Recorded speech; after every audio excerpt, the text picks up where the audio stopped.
रहेलस फसाइल मन चैत के महीना में ऊपर से नीचे भीजल रहता पसीना में। रहेलस फसाइल मन चैत के महीना में ऊपर से नीचे भीजल रहता पसीना में।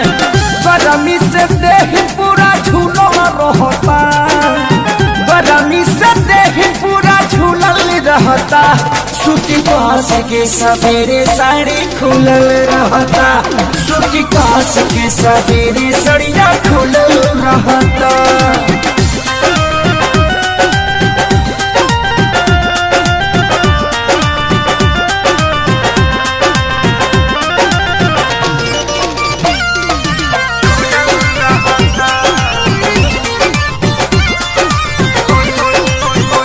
केतनो पिया तानिया पका के हारी गई गुल पोछबो बना के।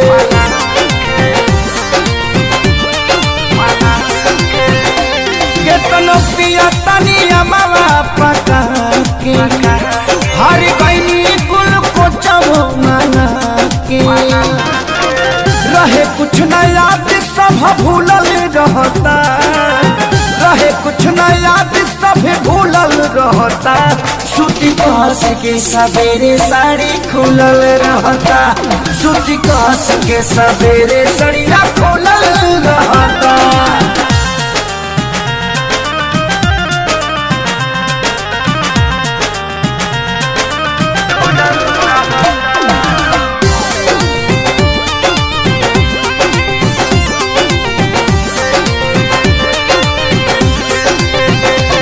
रहतानी कन्फ्यूज ये हमारी, कुछ बड़ा बड़ा बकुंदन खेसारी।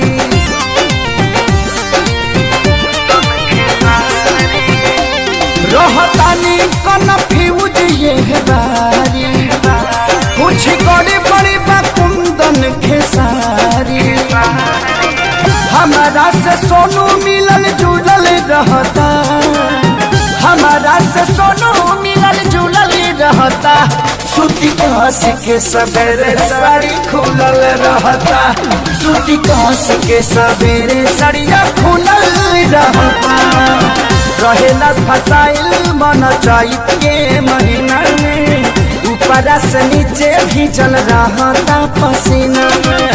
गरमी से देह पूरा झूलल रहता, गरमी से देह पूरा झूलल रहता।